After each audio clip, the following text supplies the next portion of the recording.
नमस्कार. आपल्या सगळ्यांचं मानसीज कुकिंग स्टोरीज मध्ये सहर्ष स्वागत आहे. तर आज आपण एक मोठा व्हिडिओ बनवायचा ऍक्च्युली प्लॅन होता, पण तसं न करता खरं तर सांगायचं तर मला आज एक मोठी ऑर्डर आहे आणि त्याच्यामध्ये व्हेज पुलाव, पुरणपोळी, कुर्मा, कांदे आणि बटाटा भजी, त्यानंतर पुरणपोळी बरोबर जी आमटी दिली जाते कटाची आमटी ती, कोशिंबीर, तर इतके सगळे प्रकार करायचे आहेत आणि एवढं सगळं एका व्हिडिओमध्ये दाखवणं कठीण आहे. तर मी तुम्हाला काय करते, एक 3 पार्टमध्ये मी व्हिडिओ बनवणार आहे. तर पहिला असेल आपला पुरणपोळी आणि कटाची आमटी, नंतर असेल सेकंड पार्टमध्ये येईल पुलाव आणि कुर्मा, आणि थर्ड पार्टमध्ये येईल कोशिंबीर आणि भजी. तर हे तुम्ही नक्की तिन्ही पार्ट बघा, कारण की एक साथ बनवणं एवढा मोठा व्हिडिओ फार कठीण काम आहे. तरी पण मी जसं मला जमेल तसे मी व्हिडिओ बनवते.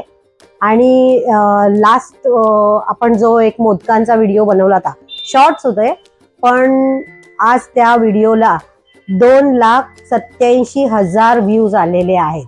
आणि त्याचबरोबर माझे टोटल 10,000 व्ह्यूज व्हायला अगदी हार्डली 150-200 सबस्क्रायबर्स बाकी आहेत. तर इतका छान रिस्पॉन्स नंतर मी विचार केलाय की आता हा जो व्हिडिओ आहे हा आपण थोडासा मोठा करूया, कारण जे नवीन सबस्क्रायबर्स आपल्याला जॉईन झालेले आहेत त्याला पुन्हा एकदा आपले पुरणपोळीचा व्हिडिओ बघायला मिळेल. कारण लास्ट पुरणपोळीचा व्हिडिओ मला कमीत कमी 1 ते 1.5 लाख व्ह्यूज आले होते त्याला, आणि इतका छान मला त्याला प्रतिसाद मिळाला. पण आत्ताचा जो व्हिडिओ आहे पुरणपोळीचा, त्यामध्ये मी बारीक रवा वापरून पुरणपोळ्या करते. तर पुन्हा एकदा तुम्हाला नवीन काहीतरी बघायला मिळणार आहे. चला तर मग आपल्या मानसीच्या किचनमध्ये तुमचं हार्दिक हार्दिक हार्दिक स्वागत आहे. तर इथे मी 2.5 ग्लास डाळ भिजत घातली होती, कमीत कमी 4 ते 5 तास. ही छान भिजल्यामुळे आता आपल्याला खूप कमी मेहनत पडणार आहे. आता यात मी पाणी घालून घेते. मी डिवाइड केली, 2 कुकरला लावली, कारण एकाच याच्यात लावली असती तर अति झाली असती ती, आणि मग सर्व पाणी पण बाहेर आलं असतं आणि अर्धी डाळ करपते वगैरे, म्हणून 2 भाग केले सरळ.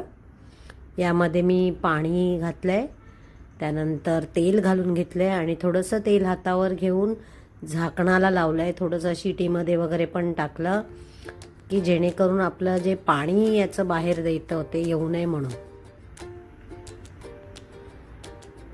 तर ही अशी प्रोसिजर केल्यामुळे सगळं जे पाणी बाहेर येऊन आपला कुकर खराब होतो, गॅस खराब होतो, ते होत नाही. आता यात मी हळद घालून घेतली आहे आणि थोडंसं मीठही घालायचं आहे चवीला. कोणत्याही गोड पदार्थात थोडंसं मीठ असेल तर त्याला अजून चव त्याची वाढते. तर इथे मी आता कुकर बंद करून याच्या 4 ते 5 शिट्या करून घेणार आहे. इथे आता मी एका जाळीवर ही सगळी डाळ काढून घेणार आहे. आता मी काय केलं की दोन्ही कुकरची डाळ एकाच जाळीवर काढून घेतली आहे. आणि आपल्याला भांडी कमी करायची असतील, कारण की पुरण म्हटलं की खूप भांडी पडतात, तर आता मी काय करणार आहे, हे सगळं पाणी इथे निथळतंय, खाली दिसतंय तुम्हाला. ही सर्व डाळ मी ह्या मोठ्या कुकरमध्येच काढून घेणार आहे उकडलेली. आणि यातली थोडीशी डाळ मी बाजूला काढून ठेवणार आहे, आपल्याला कस्टमरला कटाची आमटी पण द्यायची आहे म्हणून. आणि बाकीची ही डाळ मी अशी मोडून घेणार आहे मॅशरने. ही मोडलेली असली की तुम्हाला फार इझी जातं काम. आणि आता ज्या ग्लासने मी डाळ मोजून घेतली होती त्याच ग्लासने गूळ घेणार आहे. तो कसा बघा, ऑलमोस्ट पाऊण ग्लास गूळ भरून घ्यायचा आहे आणि त्याच्यावर साखर टाकायची आहे. हे पहा, झालं एक. अजून एकदा आपण सेम प्रोसिजर करणार आहोत. या प्रमाणात तुम्ही जर पुरण शिजवलं तर अतिशय टेस्टी होतं पुरण.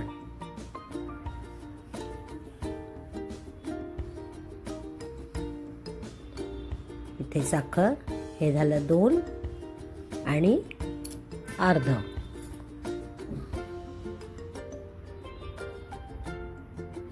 मी 2.5 पेले डाळ घेतली होती, म्हणून आपल्याला 2.5 पेले गुळाचं प्रमाण घ्यायचं आहे.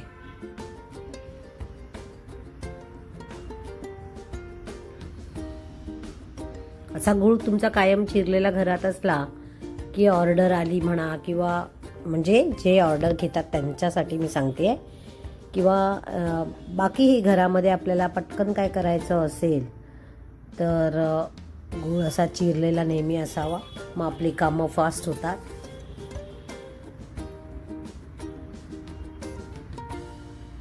हे सर्व आता व्यवस्थित एकत्र करून घ्यायचं आहे. मोडलेली डाळ आणि गूळ साखर हे छान आधी ढवळून घ्यायचं आणि नंतरच गॅस लावायचा. हे गरम असल्यामुळे लगेचच त्यात गूळ बऱ्यापैकी वितळतो. आता गॅस लावून घ्यायचा, म्हणजे काय होईल की आपली डाळ आहे ना मिक्स व्हायला, म्हणजे गूळ आणि साखर मिक्स व्हायला खूप छान मदत होते. यात मी आता जायफळ घालून घेणार आहे, कारण आपली डाळ बऱ्यापैकी आळत आलेली आहे. जायफळ आणि वेलची पावडर पण घालून घ्यायची आहे.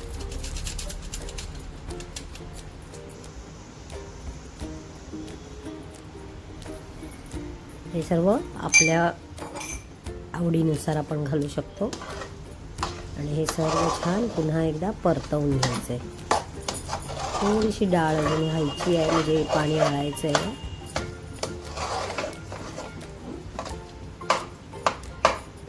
आता जर यात बघा अजून थोडंसं व्हायला पाहिजे.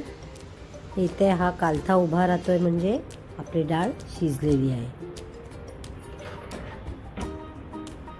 इथे मी डाळ काढून घेते आणि आपल्याला असं वाटेल की पातळ आहे, पण ते ना थोड्या वेळात ती घट्ट होत जाते.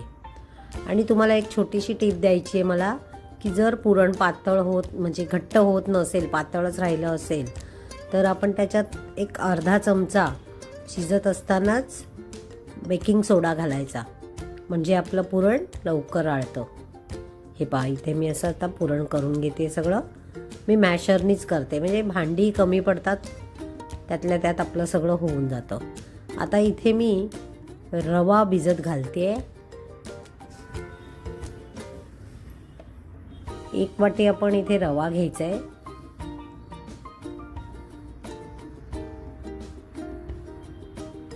खरं तर प्रमाण असं आहे की 1 वाटी रव्याला अर्धी वाटी मैदा आणि पाव वाटी गव्हाचं पीठ हे घालून घ्यायचं आहे.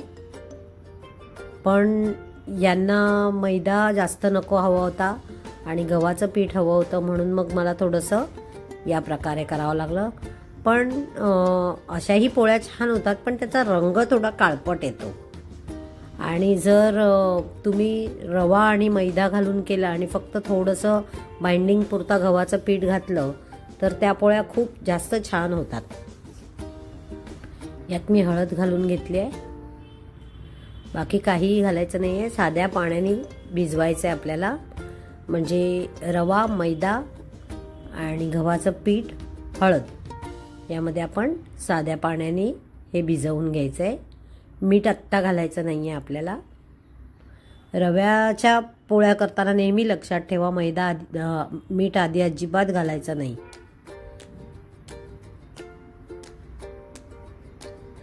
हे असं व्यवस्थित भिजवून घ्यायचं. थोडं सैलसरच भिजवायचं, अगदी घट्ट गोळा नाही भिजवायचा, म्हणजे थोडी मऊ कणिक भिजवायची.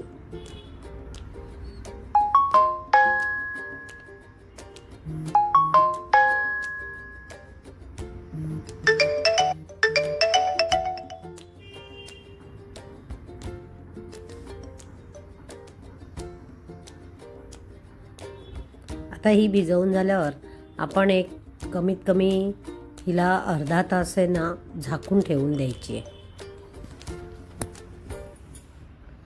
छान अशी एकसारखी करून घ्यायची आणि मस्त तिला व्यवस्थित भिजली की अर्धा तास झाकून ठेवायचे. आत्ता ह्याला तेल वगैरे काहीच लावायचं नाही आहे, फक्त पाण्याने, म्हणजे पाण्यानेच भिजवायची आहे. बघा, हा असा गोळा झाला व्यवस्थित.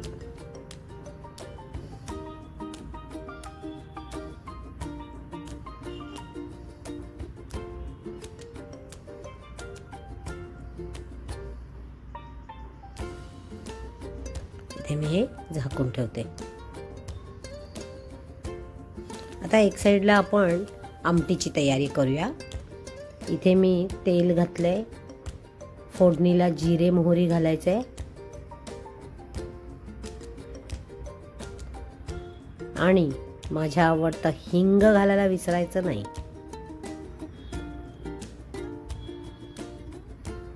यामध्ये 4-5 लसणाच्या पाकळ्या ठेचून घालायच्या, कढीपत्ता घालायचा आणि कांदा घालायचा. हे सर्व छान परतवून घ्यायचं आणि त्यामध्ये टोमॅटोही घालून घ्यायचा.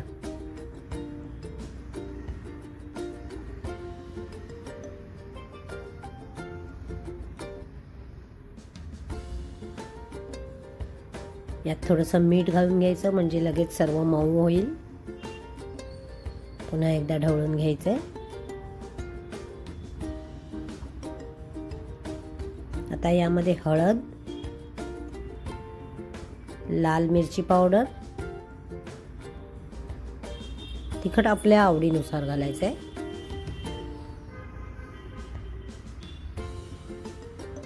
आणि आपण यात थोडीशी धणे पावडरही ॲड केली आहे. हे सर्व छान मिक्स करून घ्यायचं आहे.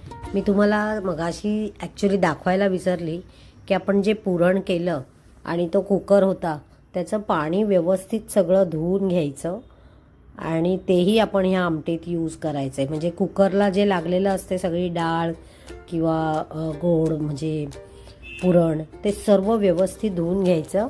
ते पाणीही या आमटीत वापरायचं. आधी आपण आमटीला पाणी काढलंच होतं डाळीचं उकडलेल्या. आता हे मी तळलं वाटण घालते. तळलं वाटण म्हणजे कांदा, खोबरं, धणे, काळी मिरी, लवंगा हे सर्व भाजून घ्यायचं आहे गॅसवर आणि नंतर त्याची बारीक अशी पेस्ट बनवायची आहे. ह्याला म्हणतात तळलं वाटण. तर हे वाटण घालून घेतलं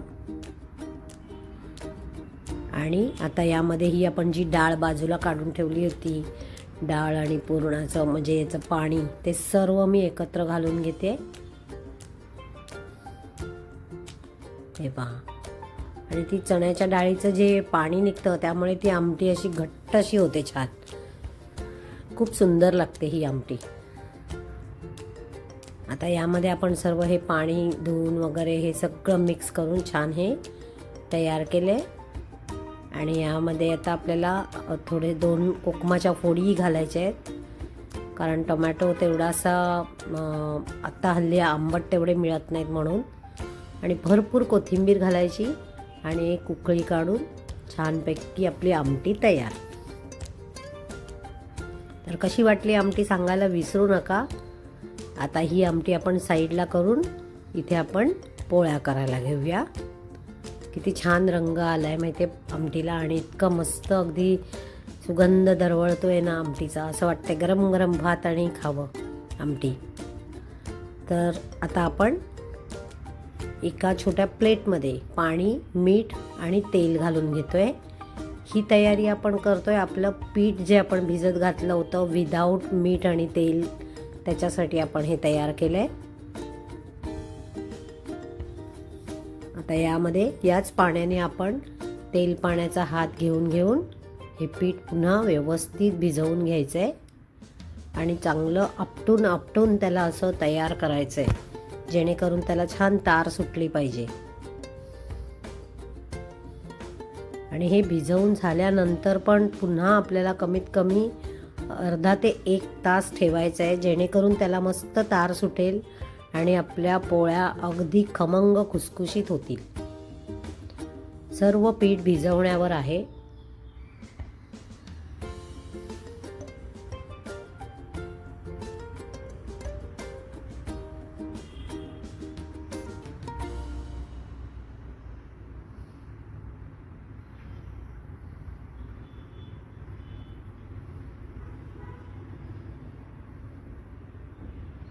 तर इथे आता हा गोळा छान असा भिजून तयार आहे.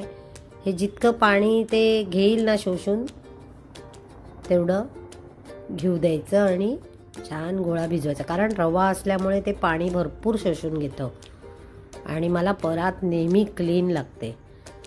अशी उगाचच खरकटी ठेवायची नाही, ती स्वच्छ करून घ्यायची. या गोळ्यांनीच आपण बाजूला लावून लावून अशी, कारण जितकी तुमची परात स्वच्छ, जेवढं तुमचं काम स्वच्छ, तेवढं तुम्हाला म्हणजे खूप छान वाटणार काम करायला. तशी खरकटी परात ठेवायची नाही. मी खूप लोकांना बघितलं आहे असं, म्हणजे ते पीठ लागलेलं असं घाण ठेवतात ना, ते छान नाही दिसत. आणि तसं ठेवू पण नाही असं म्हणतात. त्याचं कारण नाही मला माहिती, पण मला पहिल्यापासून सवय आहे, मी अशी परात नेहमी क्लीन करून घेते. आता इथे हा गोळा एकसारखा करून याला वरनं पुन्हा आपण थोडंसं तेल लावून झाकून ठेवणार आहे. तेल लावण्याचं कारण असं की चिरा पडणार नाही त्याच्यावर. हे पहा, मस्त आपला गोळा गोटा तयार झालेला आहे. आता हे आमचं सगळं जेवण वगैरे उरकल्यावर पोळ्या करायला घेतल्या. आणि इथे आता पोळी कशी करायची ती मी दाखवते. मला 25 एक पोळ्या द्यायच्या आहेत.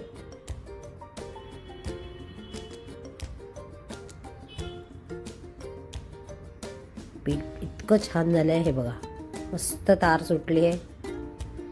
जेवढी पिठाला तार सुटेल तेवढी तुमची पोळी छान होणार आहे.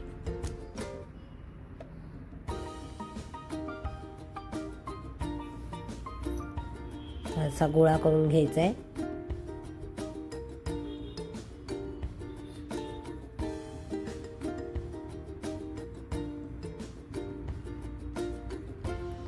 असे मी आधी गोळे करून घेते आणि थोडं 2-4 आहे ना पीठ घालून पूर्णाचे तयारच करून ठेवायचे गोळे. म्हणजे मग आपल्याला पोळ्या करताना डिस्टर्ब होत नाही. किंवा आता अंदाजे 20-25 पोळ्या आहेत तर एक 5-5चा सेट बनवून घ्यायचा. म्हणजे मध्ये जर आपल्याला थोडीशी विश्रांती हवी असेल तर 5 पोळ्यांनंतर आपण आपली विश्रांती घेऊ शकतो. हे पहा, असेही आपला गोळा भरून घ्यायचा आहे. पीठ एक्सिस असेल तर काढायचं आहे, पण इथे एक्सिस पीठ नव्हतं. हा व्यवस्थित झालेला आहे गोळा. हा तसा फ्लॅट करून घ्यायचा. थोडासा मैदा किंवा तांदळाच्या पिठामध्ये घोळवून घ्यायचा आणि हा असा फ्लॅट करायचा. भाकरीसारखं करायचं. पहिल्या याला हाताने करून घ्यायचं आहे. ऑलमोस्ट अर्धी पोळी आपण हातानेच करतो. हाताने करण्याचं कारण असं आहे की अशी हाताने थापल्यामुळे पुरण सगळीकडे पसरतं व्यवस्थित. उलटसुलट करून एकदा ते पसरवून घ्यायचं पुरण. उलट पण करायचं मध्येच, म्हणजे काय की अगदी व्यवस्थित होते मग पोळी. हे पहा, असं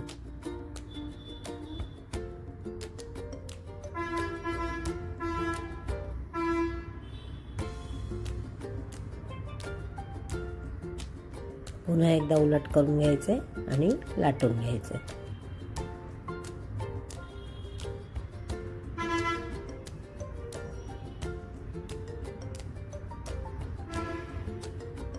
तर इतक्या छान खुसखुशीत होतात ह्या पोळ्या.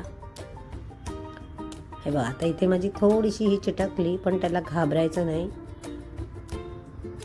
ती व्यवस्थित रिपेअर होऊ शकते. हे पहा, है ना, म्हणजे असं बिलकुल घाबरायचं नाही, बिंदास करायचं. आणि ही पहिली पोळी आहे. पहिला डाव नेहमी देवाचा असतो, पण काही नाही, माझ्या पोळ्या छान झाल्या होत्या.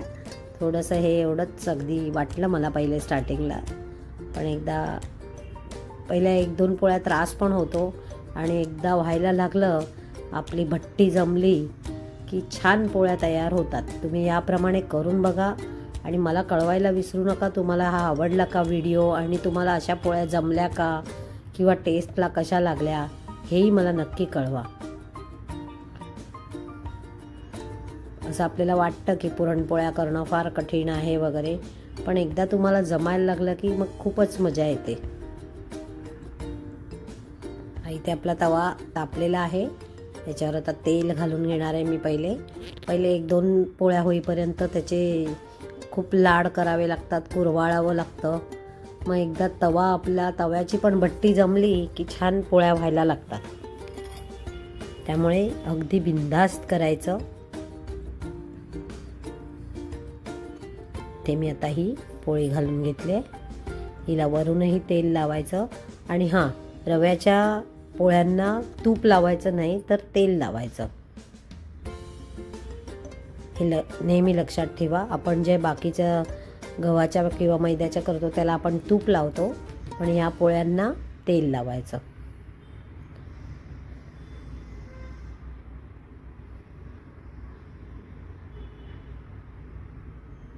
मस्त अशी आपल्या पोळीला रंग आलेला आहे आणि आता मी ही उलटून घेणार आहे.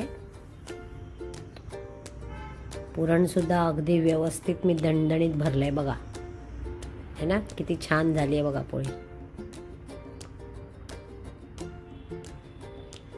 एक पोळी खाल्ली की मन आणि पोट दोन्ही भरलं पाहिजे. आणि आता आपली इथे ही पोळी पूर्णपणे तयार झालेली आहे.